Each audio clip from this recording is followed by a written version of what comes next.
Welcome back दोस्तों। आपका फिर से एक बार स्वागत करता हूं आपके अपने ही यूट्यूब चैनल में गौंड सुमित कुमार में, जहां पर आज हम चैप्टर नंबर जो 8 है आपको हम वो स्टार्ट करेंगे। उससे पहले जो आपका प्रश्न वाली 8.1 है उसका सॉल्यूशन कराने से पहले कुछ बेसिक फार्मूला आपको जो मालूम होना चाहिए। अगर वो आपको फार्मूला मालूम है तो आप जो 8वां चैप्टर है वो बहुत आसान तरीके से उसको सॉल्व कर सकते हो। बिल्कुल भी वो चैप्टर हार्ड नहीं लगेगा आपको। ठीक है, तो फॉर्मूला जो मैं बताऊंगा आप उसे एक बार अच्छी तरह से अपने बुक में लिख लेना। लिखने के बाद उसको अच्छी तरह से आप पढ़ लेना। फिर उसके बाद आप जब सॉल्यूशन करोगे तो आप बहुत आसान और इजीली से इसको कर सकते हो। कोई ये चैप्टर हार्ड नहीं है, बस खाली दिखने में आप लोग को हार्ड लगेगा पर उतना हार्ड नहीं है। ठीक है, चलो वीडियो को शुरुआत करते हैं बिना टाइम वेस्ट किए हुए। सर्वप्रथम आपको मालूम पड़ना चाहिए कि राशि राशि हम किसे बोलते हैं। ठीक है, फिर दूसरा आता है बीजीय व्यंजक। बीजीय व्यंजक किसे बोलते हैं हम। फिर तीसरा आता है हमारा टॉपिक है पद और गुणनखंड। फिर चौथा आता है सजातीय पद। फिर पांचवा आता है गुणन। फिर छठा आता है व्यंजन का योग और घटाव और गुणन और भाग। ठीक है, ये तो हम प्रश्नवाली में सब कुछ करते रहेंगे। उससे पहले ये आपको 5 चीज़ों के बारे में मालूम होना बहुत ज़रूरी है। अगर आपको मालूम नहीं है, चलो मैं बताता हूँ। सर्वप्रथम आता है हमारा सजातीय पद, यानी सजातीय पद हम किसे बोलते हैं। ठीक है, तो समझिए वीडियो ध्यान से। सजातीय पद, ओके, जिसमें चर और अचर आता है। चर और अचर, ठीक है, जिसमें संख्या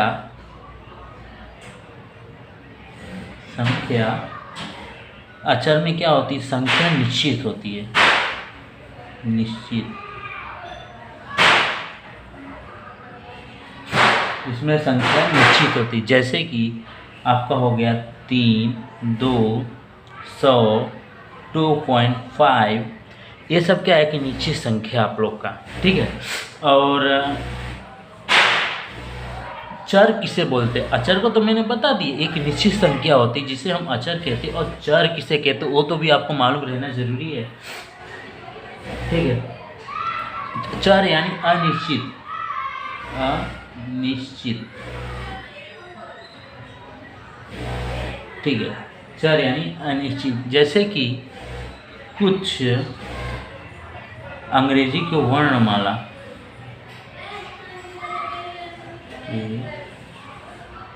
वर्णमाला, ठीक है, अंग्रेजी के वर्णमाला जैसे कि अपना हो गया एक्स, वाई, पी और टी। ये नहीं हम क्वेश्चन करते तो हम मान लेते हैं। ठीक है, जैसे उदाहरण सपोज कि मेरे जेब में कितने रुपए है। ठीक है, तो आप अंदाज़ा नहीं लगा सकते हो कि मेरे जेब में भी कितने रुपए हैं।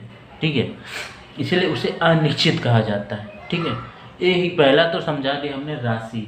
ठीक है, अब दूसरा क्या लिखा है हमारा, बीजीय व्यंजक। अब बीजीय व्यंजक किसे कहते हैं वो भी बता देता हूँ। तो बीजीय व्यंजन यानी चर प्लस अचर। चर और अचर हो गया आपका। ठीक है,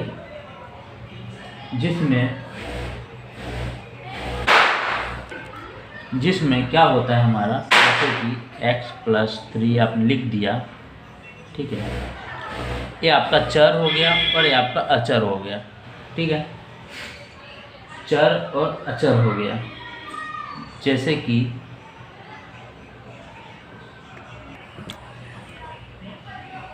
ये आपका क्या हो गया, चर और अचर। ये अपना चर हुआ, ये अचर हो गया।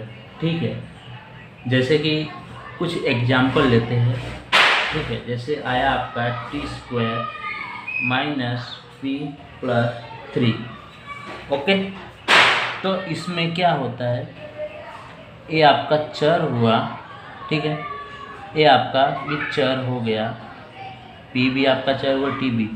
पर ये क्या है, आपका अचर है, ठीक है, जिसको हम बोलते हैं विजीय व्यंजक बोलते हैं। आपको जब प्रश्न वाली करोगे तो ऐसे ही आएगा, ठीक है, इस प्रकार से आएगा आपको क्वेश्चन में हर बार, जिसमें प्लस और माइनस आता रहता है। ओके, उम्मीद है आप समझे होंगे ज़रूर। अब बढ़ते नेक्स्ट, पद और गुणनखंड। तीसरा हमारा दिया है पद और गुणनखंड, जिसमें क्या होता है, जैसे तो हम कुछ पहले तो पद ले लेते हैं, ठीक है। एक्स स्क्वायर हो गया हमारा 3x + 5, ठीक है।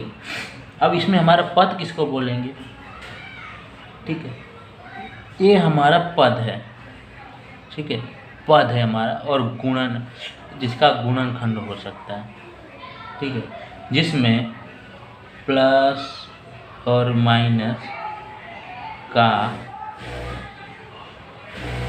पदों का निर्माण होता है, ठीक है। पद गुणनखंड में क्या होता है, जैसे अभी हमारा पद ये हुआ हमारा, जैसे ये पद हो गया, ठीक है, ये हमारा पद हो गया, जैसे एक्स स्क्वायर हो गया, ये हमारा पद हो गया, इस पद हुआ है हमारा। उसके बाद ये भी हमारा, जैसे 4x हुआ, ये सब हमारा पद हो गया। पर गुणनखंड किसे बोलते हैं, आइए समझाता हूँ।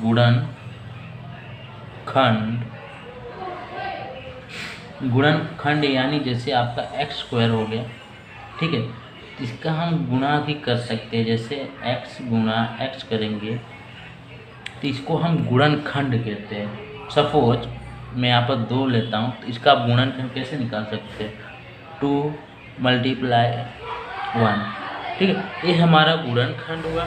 और पद यानी जो प्लस माइनस पदों का निर्माण होता है उसे हम पद कहते हैं, और गुणनखंड यानी जिसका गुणा होता है उसे हम गुणनखंड कहते हैं, ठीक है।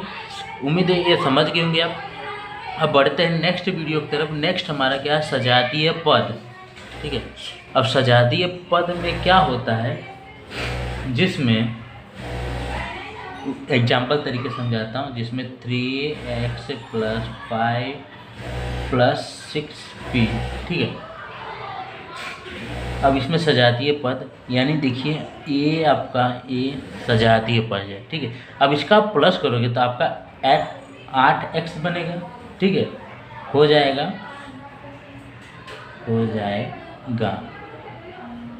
उसके बाद सजातीय पद जो रहता है वो हमेशा जुड़ सकता है और घट भी सकता है, ठीक है। जो आपका सजातीय पद रहेगा, ये सजातीय पद है आपका, ये जुड़ भी सकता है और घट भी सकता है, ठीक है। और जैसे कि अब 6p है, ठीक है, सजातीय पद, और उसके सिवा दूसरा कोई पद रहता है वो कभी नहीं जुड़ता, जैसे कि 5x + 6p, ठीक है। ये अभी आपका सजातीय पद नहीं है, तो क्या होगा, ये बिल्कुल भी ना तो जुड़ेगा ना तो घटेगा, ठीक है। तो इसको हम बोलते हैं सजातीय पद। सजातीय पद यानी जिसे जो समान पद रहते वो तो जुड़ भी सकते हैं और घट भी सकते हैं। उसके सिवाय जैसे कि 5x + 6p है, ठीक है, तो ये सजातीय पद नहीं है, तो ये ना जुड़ेगा ना ही घटेगा, ठीक है। अब नेक्स्ट हमारा है गुणनखंड, ठीक है। गुणनखंड हमारा दिया है 5वां टॉपिक, जिसमें मैं आपको बताता हूँ। जैसे कि मैं एग्जांपल लेता हूँ, जैसे 3x + 5 + 3, ठीक है। तो इसमें आपका ये दोनों का गुणनखंड हो सकता है, ठीक है। 3x गुणा 5x हो सकता, तो क्या आएगा, 15x आ जाएगा, ठीक है। और इसमें ये क्या है, आपका अचर है, तो इसका गुणा हमेशा अचर के साथ ही होगा, ठीक है। इसका गुणा हमेशा अचर के साथ होगा। इसीलिए गुणनखंड में आप तो गुणनखंड जानते हो, करते हो, ठीक है, आपके लिए आसान है, पर इसमें जो अचर पद है हमारा पीछे, उसका अचर पद के संग गुणा होगा। ठीक है, और नेक्स्ट हमारा है व्यंजन का योग, घटाव और गुणनखंड का भाग। ठीक है, जो हम प्रश्न वाली करेंगे उसमें आप बिल्कुल ही करोगे। ठीक है, उम्मीद है वीडियो आपको बढ़िया लगा होगा। अगर बढ़िया लगा तो एक दिल से लाइक कर दीजिए और चैनल को सब्सक्राइब कर दीजिए। और उसके बाद हम करेंगे प्रश्न वाली 8.1 का सॉल्यूशन। ठीक है, उम्मीद है आप वीडियो को अच्छी तरह वॉच करोगे और सीखोगे। ठीक है, जिससे आपको ये चैप्टर बहुत आसान लगे। ठीक है, मैंने आपको फॉर्मूला बता दिया, अब आपको इसको लर्न करना है। लर्न करने के बाद इसको अप्लाई करना है प्रश्नवाली में। ओके, तो वीडियो एक बढ़िया लग गया होगा तो एक लाइक और चैनल सब्सक्राइब कर दीजिए। मिलते हैं नेक्स्ट वीडियो में प्रश्नवाली 8.1 के साथ।